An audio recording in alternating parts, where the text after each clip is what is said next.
Tracy, welcome to the show. Welcome to Female Startup Club. Thank you. Thanks for having me. Thanks for being here. I'm so excited to talk with you today. I have obviously been reading your bio, and you are a woman of many talents. You are a celebrity real estate agent, you are a reality TV star, best-selling author, and now also the founder of a new wine company. You're just all the things. How do you like to introduce yourself? What's your elevator pitch? Oh, I think you sort of nailed it. But I consider myself a veteran real estate agent of almost 22 years in Los Angeles, Wall Street Journal best-selling author, and obviously the first female cast member on Million Dollar Listing Los Angeles. Love it. So cool. Where should we start? Where do you like to start your entrepreneurial story and beginnings? I mean, I think every entrepreneur, starts much earlier than they think they do. For me, I got my first taste of what it felt like to be in business and making money when I was 15 years old. And I worked in the mall, believe it or not, selling men's suits. I was almost 16, so I wasn't even technically old enough to have a job. And um, all of my friends did. So I went into this clothing store and I could not get a job at a female clothing store, but they had this position available selling men's suits. And I was like, what the hell do I know about men's suits? To make a long story short, I said that I was 16 years old, and they hired me, and I worked about 2 or 3 days a week after school for a few hours. And ultimately, it was my first commission job.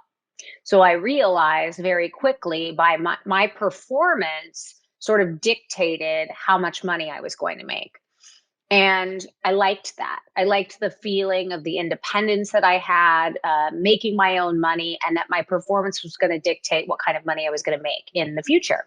So that was really my first taste of entrepreneurship and, really going out there and seeing what I could do, even at an early age of, not even 16 years old. Um, I was an actress. I studied theater in college and undergrad and wanted to do exactly that. I grew up and I had training in dancing and singing. I wasn't really a very good singer, but I did have the training. Gave it a try. Yeah. And ultimately, once I graduated from USC, I was out in the thick of it in Los Angeles, hustling auditions and really trying to keep my head above water. And I did what most actors do, and I got a job waiting tables on the side, and I really did the grind. I was 21 years old, and I was doing everything that I could to get, the next job. And then I just started to realize that I didn't really fit into any one box. I wasn't the pretty girl, I wasn't the funny girl. I just kind of was floating in between, those different sort of boxes that Hollywood loves to put us in. And um, I said, I just don't know if I want to do this anymore. And then I had a friend who was a successful working actress and had just booked her first big series through Brillstein Gray Entertainment. And I said, how is it? Is it incredible? Like, now that you're a working actress, which is all we ever really wanted to be, we never wanted to be famous. We just wanted to be in that field, going to work every day and creating and making money. And she said, it's just not what I imagined it to be. It's really less of the creative process on a daily basis. And it's what everybody says it has been, and that's show business. And it just really hit me hard. And so, I'm 22 years old. Went to college. I studied theater. The process growing up and sort of being in the thick of that for so long was my passion. And I also had a passion equally to be financially independent. And I sat down with another friend of mine and said, what am I going to do? And she suggested real estate. And I was like, well, I guess it's the one business where I technically don't need a degree. So I suppose I could try that. And to be honest with you, I think so many people, and it's just something to touch on to jump ahead, so many young women and men, struggle. Even my daughter, who is, almost 16 years old, is starting to think about what she wants to do with her life. And it's like, how the hell is anyone supposed to really know at the age of 16, 17, 18, or even 19, the direction and have such confidence in it? I think that's very, very rare. Um, and so the point of that is me taking this opportunity and studying to get my real estate license was a risk. And really and truly, it was not something I was passionate about. I was passionate about acting. What I didn't realize in that moment, and at the time, I think I was about 23 years old, I didn't put together that it was really still about sales. And I was very good at selling myself. And obviously, I was good at slinging suits, apparently. So, a few years into the business and after joining a team and watching how it all worked, I had my first couple of big sales, and I was making six figures. And I went from making, $30,000 a year for the first 2 years to all of a sudden transitioning and making, $175,000 a year. And it was a big jump. And ultimately, that was when I connected the dots that it really was less about the industry that I was in. And I was becoming more passionate about real estate because who doesn't want to walk through beautiful houses, and just the payoff of being able to find someone their dream home or connect a first time buyer with a condo or a house, and take care of them in that way. There were so many elements of it that were difficult not to like or enjoy on some level. But I think ultimately what I loved the most was that I still was able to utilize the things that I was passionate about, which was the ability to sell myself in a room. And that, I think, is the reason that I became successful. Now, granted, it took me 22 years to get to where I am. It was no overnight success, but When they say 10 years to overnight success, it really is true. yeah, absolutely. But of course, as we were talking about before we really started doing this conversation, we were talking about the idea that a lot of your audience are, younger people in the beginning of, their business journey or their entrepreneurship. And I think the most interesting piece about what I can offer is I don't think that many of us know where we're supposed to land or end up, in terms of our success and the direction that it gets us there. I think what we have to be open to is as entrepreneurs and, you know, business starters is that we have to stay true to what we know we're good at. And you have to know your strengths and you have to know your weaknesses. And I think a lot of people tend to want to interview or discuss what their strengths are. But I think the greater power is understanding your weaknesses and how to really fix that. And that means sometimes bringing other people on. That means sharing a little bit of what you're very good at and filling in the holes that you are not. So that's a bit of my journey. I don't want to like dialogue this whole thing, and it's You know what's funny? I'll stop there. Oh my God, please talk as much as you want. I love when people are like telling me all the things. But you know what I'm thinking when you're saying, you started off as an actress and then you moved into real estate is actually the thing that you're still doing the same was you bring people joy. You bring people joy on screen if you're an actress, but when you're selling someone a home, you're bringing them joy. They're going to move into this place. It's exciting. It brings all these emotions and there's so much similarity in that. So I can see what you're kind of saying around, sales, and that's what you're good at. But I guess actually your passion was also in bringing this joy to people in their life, which I think is really interesting. And that's what I kind of see when I was looking at your story. There's also the highs and lows. There's also, I think, the joy, which is definitely something that is the payoff. Bringing making a client happy, finding them their home. But along the way, too, there's the highs and lows of that. And that's what keeps it exciting. I mean, I can't tell you guys how many times a month I'm like, when do I get to retire? It's not easy. And there are dark, dark moments along the way. And I think what keeps a lot of successful real estate agents in our business is that they're shorter term relationships. So some of them can be incredibly difficult to get through. And then, of course, the payoff at the end of it is you never have to talk to them again.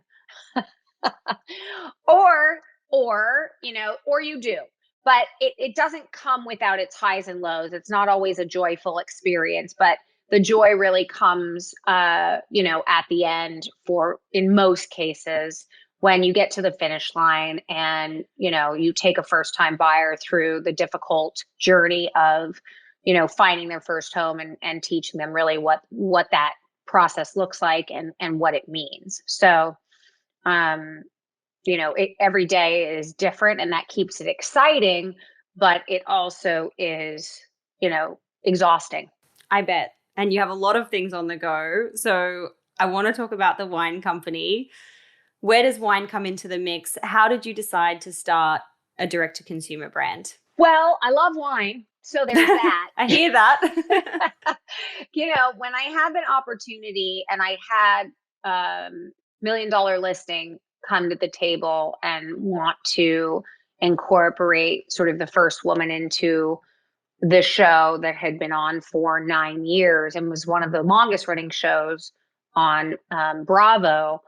It was a new platform for me, and I knew that I was going to have the ability to tap into and really, take over and start some new or areas and new businesses that I felt that I could utilize in this platform. And I can't tell you how many different businesses and opportunities sort of came my way, and I opened the door to, and I kept meeting with people. And alcohol was always something. Now, it's an incredibly difficult industry to break into. The market's saturated. You have to have something incredibly special and different, I think, in order to do well. And it's about brand. I mean, if you take a look at some of the different successful launches, like Casamigos, for example, uh, they came with star power, tons of money backing them. And obviously, that company had done really well. But for every one massive successful alcohol or launch in that area, there was 30 that failed. So when I sat down and met with my two business partners, Malin Eklund and Lisa Agerman, they started talking to me about the idea, and the idea being that, the brand Unsweet is a new wine idea that they had. And they said, what we don't love about the United States, and they're both from Sweden, is that you don't have to put, we label everything, but you don't have to put labels on your wine. You don't have to tell people what's in it. You don't have to categorize it in that way, which is a benefit, I think, to most winemakers. It's very strange, though, because Yeah, but also strange to the consumer. it's very strange, but it's something that we're accustomed to, and we haven't really asked a lot of questions about it, because generally when we drink wine, we're trying to, avoid health and nutrition, obviously, and we're just trying to, have a good time and numb ourselves, right? So I understand the nature of why it was the way it was. But when they pitched it to me, I thought, transparency in everything is, I think, what people are looking for. And it's so often, particularly in the last few years, something that I think that we've struggled with. And that's when it clicked for me. I said, I want to be a part of something like that, because to me, transparency is key. I obviously feel strongly about health and wellness, but I also believe in enjoying myself, and I do love to drink wine. But I want to be cognizant of the fact that when I put a glass and a half of wine in my body on a Wednesday night after work while I'm doing some computer stuff at home, what am I putting in my body? I don't even know. And I didn't care up until they educated me about it. And the fact that, like, someone like myself, who is concerned about wellness, who does work incredibly hard, but also likes to enjoy the fruits of her labor and, loves to travel and eat great food and enjoy great wine. Like, why don't I care about this? So to me, I felt like what I brought to the table for Lisa and Malin was the, I was the piece of the puzzle where I felt like I could get that message out and I could explain that message in a way to women that I think are looking for it and they didn't even know they wanted it. And again, that takes it back to sales, which I knew I had just innately in me. And that's why they came to me in the first place. So we formed the company Unsweet, and we launched about 2 months ago, just a soft launch in the state of California, and we're getting ready to expand across the U.S. And it's a no sugar wine that, in my opinion, is the most transparent wine out there. We have a white wine and a red wine, and we're going to start making more. We have a cava coming out, which is a Spanish champagne that is outrageously good. And I think that it's going to do really well. And I think it's missing from the marketplace. And it's my job to sort of help them launch the product in a way that sort of reaches women across the country and gives us the ability to access something that most of us love to do, which is enjoy wine. Yeah, I mean, I love that. I love everything that you're saying. It speaks to me as also someone who, wants to be more conscious and more considered when you're putting things into your body. And, we're starting to take this approach now where our beauty products, we know everything that's going on our skin, or we know everything that's going in our, under the kitchen sink these days. But it's funny with wine and with alcohol that this label, is missing. These labels are missing. I'm wondering, for a project like this, when you're approaching capital on a new business, are you taking the approach of investing your own money to finance the brand, or are you someone who looks to raise capital with outside investors? And I'm just kind of wanting to understand your approach to bootstrapping versus investment. For me, I think it depends on the business. I'm invested in a few different companies, businesses, obviously, because I'm a little bit more the face of Unsweet. I'm more forward facing, and I more sweat equity than anything else. And I think it depends on where you can add value. If you need to raise capital, I'm actually great at raising capital. I've done it my whole life. So I take more of that approach in this particular investment, but I think it depends on the company. It depends on what you're bringing to the table. In this case, for me, they needed someone because of their understanding of the wine industry was really strictly in Europe. And they've already launched there, and it's doing incredibly well in Sweden. It's the number one white wine right now. And they're getting ready to launch in a few other countries as well. But that being said, in order to launch in California, they needed someone that understood the market, what was missing, what people want, what's important to that particular consumer. So for me, that's where I fit in. And for you, with that kind of front-facing face of the brand and bringing it into the US market, what's your kind of approach to launching it to the US? How are you going about that? What's your kind of go-to-market strategy? So in this case, I was really keen on having a soft launch. I felt it was really important to get it right. You only have one shot to launch to the entire US. And I didn't feel, and by the way, we weren't ready. We weren't ready to launch to all of the entire US market in one full swoop. So what I understood and what I felt I brought to the table was let's slow down a little bit. Let's embrace this soft launch in California. Let's trickle it out there and have a little bit of a whisper campaign. And let's see how the brand does organically in California, which we have done a very soft launch, and it's selling incredibly well. I mean, I am even fearful of posting too much about it or doing too many interviews as it relates to the brand and the launch of the brand, because I feel like that's something I want to hold close to the vest until I'm ready to bring it to all of the US. And then we have our massive push. I'm not Cameron Diaz, so I'm not Kate Hudson, I don't have the same reach that those actresses do, both who have launched really successful brands. King Street Vodka, and Cameron has launched her Abilene rosé wine. Um, I think we're something different, and I'm trying to treat it as more as a business. And I don't think that I hold the same weight in terms of exposure to that type of clientele. So for me, it's about a mass market. I want to be able to sell this brand to middle America. I want it to be in all major markets. I want to see it in Walmart. I want people to have access to this wine. I think it's something that more people should be educated about when it comes to the alcohol industry. And transparency, I think, is incredibly important. We don't need to add food coloring to our wine. We don't need to have unnecessary additives on any level. It's not only not necessary, but it's fraudulent.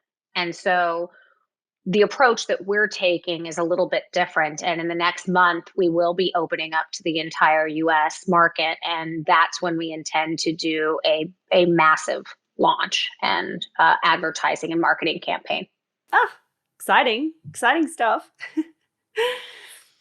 Earlier, you were talking about how, you go through ups and downs like everyone, and there can be really dark moments and challenges, as with every industry. And obviously, from the outside looking in, I'm sure people kind of see you and your life and be like, oh, everything must be easy and great, and this business must be so successful already, et cetera, et cetera.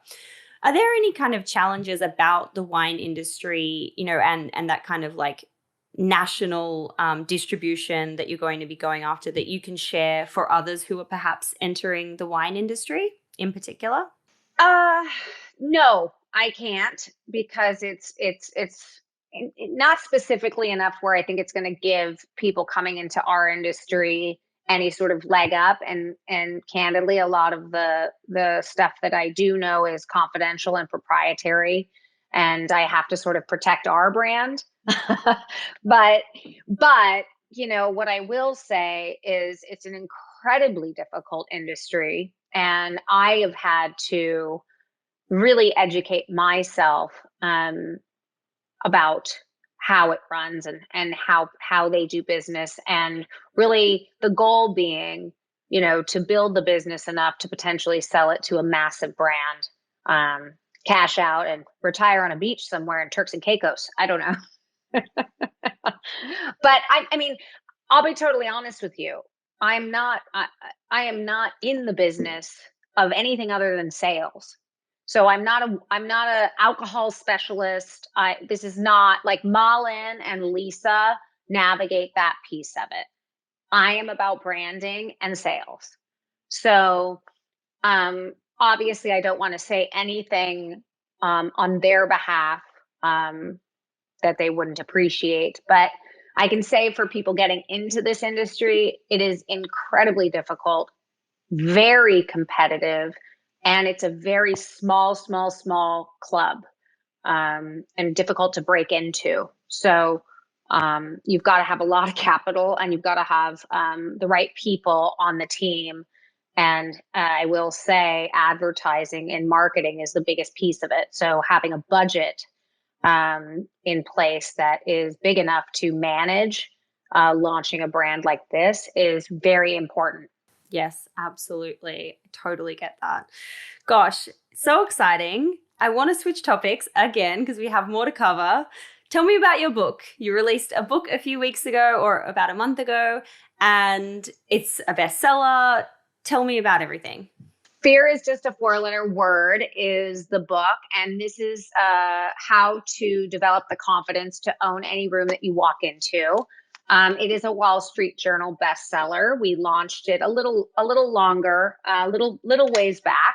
But it's been a great book, and I think for women in particular, and launching it during the pandemic was something that I was terrified of because, of course, it was my first book, and so to launch in a pandemic where I can't get out in front of people and like yourself, or and really more in person and sell it, I was terrified. It's something that I wanted to do because obviously I've been in the industry and selling real estate for, at the time, 20 plus years. And I thought to myself, I have this platform. I'm on this television show. I'm the only female on this show, yet there are, 65% of people in real estate are women. And I thought, there's really an opportunity here to sort of share my story and a lot of my failures and the lessons that I've learned, because I wish that I had someone like me when I was in my 20s breaking into the industry, because I made so many mistakes, and I failed so many times. And I think that's something that a lot of 20 somethings go through. And when I initially wrote the book, I remember when I sat down with my publishers and they said, who do you think this book is for? Is the audience, 35 to 50? And I was like, no, I think it's a younger audience. I think I do speak to women my age, absolutely. But I think the women that need this are the same women that I was when I was, getting out of USC. Didn't have any direction. I mean, I went to a great school for undergrad, and then all of a sudden I was a waitress and trying to become an actress. And I had no direction, no sense of like how to navigate my 20s and put myself in a position to be successful and financially independent as a female and not depend on the traditional route that we were supposed to take.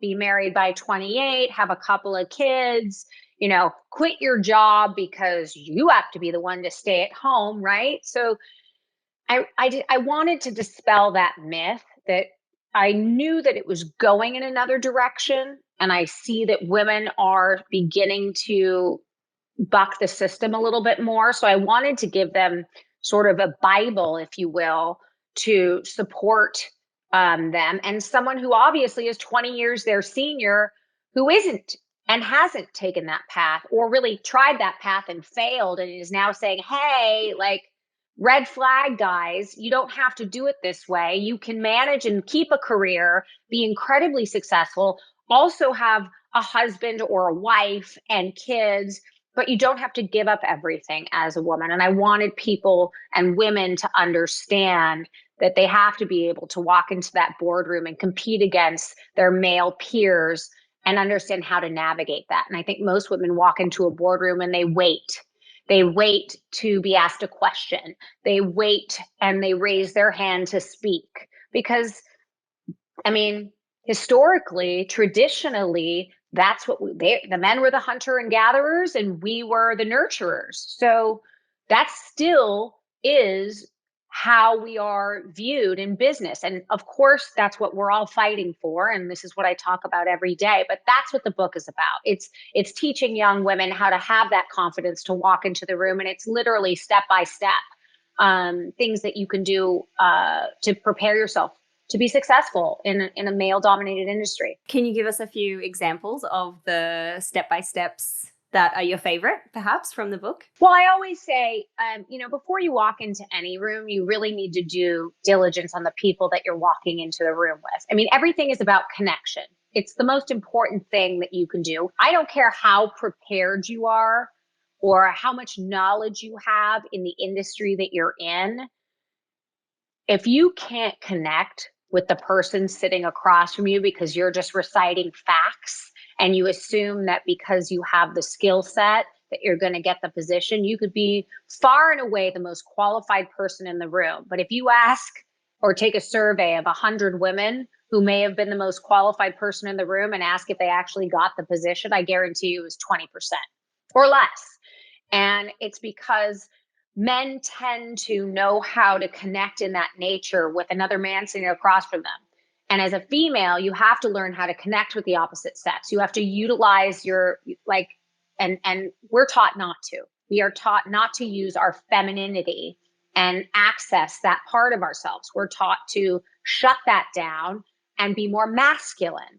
And in the book, I talk about embracing that femininity in yourself and you figuring out how to utilize it. And it's practice and it takes time and there are steps. But what you will find by the time you get to the end of the book, and if you start utilizing some of the tools that I give you, maybe it's years, maybe it's months, it depends on the person. But all of a sudden, that feminine piece becomes more organic and you'll start to embrace it more and more. And you'd be surprised how incredibly powerful it is when you trust that feminine instinct and gut. It's always right. Yes, leaning into it. Lean into all the good things that we have going on for us. I love it. Gosh, I'm so excited to read it. And for anyone listening, I'm going to link it in the show notes so you can order a copy directly to your door. I'm so excited for you all. What is your key piece of advice to entrepreneurs coming into 2022? I mean, get ready. I don't know what the markets are going to bring. It is a really crazy time to be doing what I'm doing. I'm grateful that real estate is as busy as it is right now. We're having a wonderful year. All I can do is usually in the last quarter of the year is I begin to prepare. I want to set my goals for 2022. You guys should be writing them down and you don't wait till December. Actually, the time to do it really, truly is now.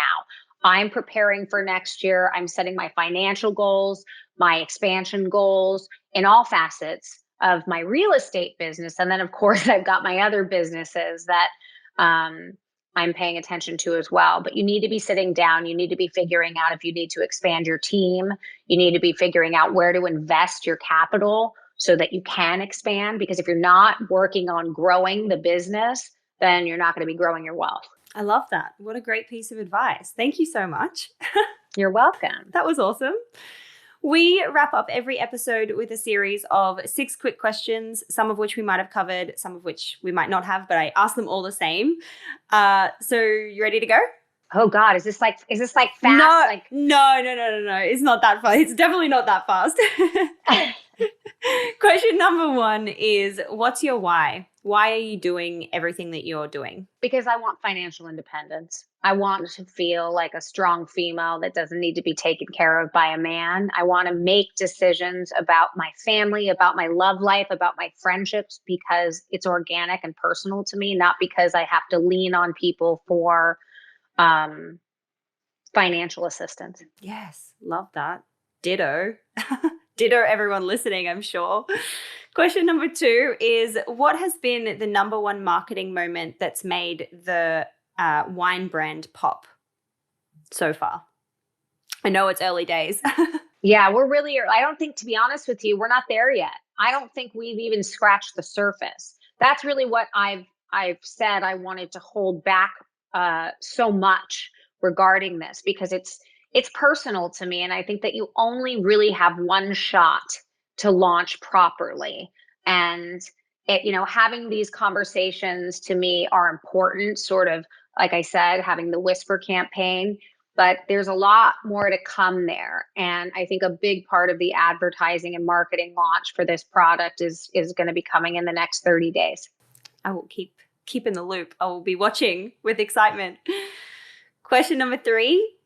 Where do you hang out to get smarter? What are you reading or listening to or subscribing to that is fueling your brain right now? To be honest with you, when I read a lot on vacation and it's purely for pleasure, but I do a lot of podcasts and I sit on panels. And what I found actually more interesting and truly is important to me that I continue to do this is I learn from you guys as well. So when I do a podcast like this, and I've done a few panels with women that I admire very much. I just did one for Hawk Media with Tracy Holland and Shelley Gross. For me, that's an honor. So listening to other females that are entrepreneurs that have had success in their industries is where I get inspired. And when I get inspired, it just reminds me of the hunger to keep going, because I do want to leave a legacy behind. And it's not, I sold 1 billion in real estate. For me, there's just so many more layers to what my legacy is for my girls. And so that's where I find my inspiration now, listening to podcasts, doing them, working on different panels, and just kind of supporting women in business. Love that. Question number 4 is, how do you win the day? What are your AM or PM rituals and habits that keep you feeling happy and successful and motivated? Getting my ass out of bed at 5:30 is a big piece of it. Today it was excruciating. Like I had a really, some days are harder than others. Particularly when you work really hard all week, you're waking up, and I'm putting in an hour and a half in the gym in the morning, but it's my time, and I do not let it be interfered with no matter what, because at the end of the day, if I can't have an hour to myself in the morning to sort of refresh, you know, how I'm feeling, clear my head from the day before. Again, in my job, every day is different, and it's such a roller coaster. One day, you've got 50 million in escrow, and then they back out the next day, and it's like starting all over again. If I don't wake up and take some time for myself, I have my green juice always first thing in the morning. I drink celery juice, I clear my system, I have a cup of coffee, and then I get out on the treadmill. And I usually do between 30 minutes to an hour. Lately, I've been doing an hour, where I will listen to a podcast, and it will get me motivated. And then I will push myself and train for 30 minutes to 45 minutes after that. And it's just a time that I feel is so important to get clear and centered. And I wish more people would make it a part of their everyday routine, because it's changed my life in the last couple of years.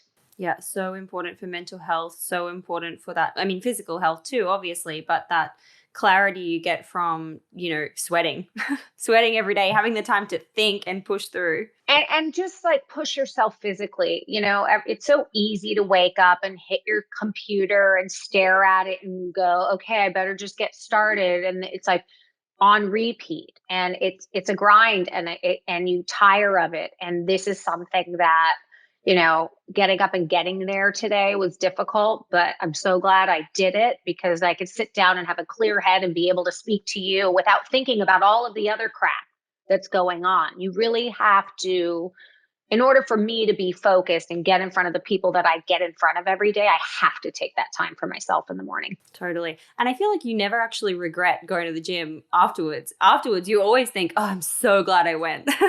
100%. Question number 5 is, if you were given $1,000 of no strings attached money, where would you spend it in the business? And I know $1,000 isn't a lot of money, but it's to highlight, where's your most important spend of a dollar? For me, at the end of the day, it's always going to be advertising and marketing. And I think capitalizing, and having, I have an incredible staff. I hired someone by the name of Andra Sandoval, who runs my marketing and social media for me, and has really, really done an excellent job at sort of fine tuning my brand, and always thinking about different avenues and ways to expose it, because I have this platform, and if I don't take advantage of it now, who knows when it will be gone. I have to build, and I have to make sure that I put as much into marketing and advertising as possible. Love it. And last question number 6 is, how do you deal with failure? What is your mindset and approach when things inevitably don't go to plan? Embrace it. I don't think you truly know the sweetness of success and how beautiful that is unless you failed. And I do believe in not pushing it aside and going onward. I believe in sort of taking that in, understanding what the failure was about. I don't know, cry, scream. I've done it all. I've cried my face off. I've had one too many drinks with my girlfriends and bitched about, why it all went down. I mean, I've really embraced failure, and then I put it away. Maybe it takes a little longer than a day. Don't put it off. My feeling is, embrace the failure, own it, understand it, and experience it, and then move the hell on. And then it makes the success that much sweeter. That is so true. Tracy, thank you so much for taking the time to come on the show today and share your insights and your learnings. You are such a badass. I have loved listening to you, and I'm just like, this is awesome. You're super cool. Thank you so much. Oh, thank you, sweetie. And you have a great day. And thanks for having me on.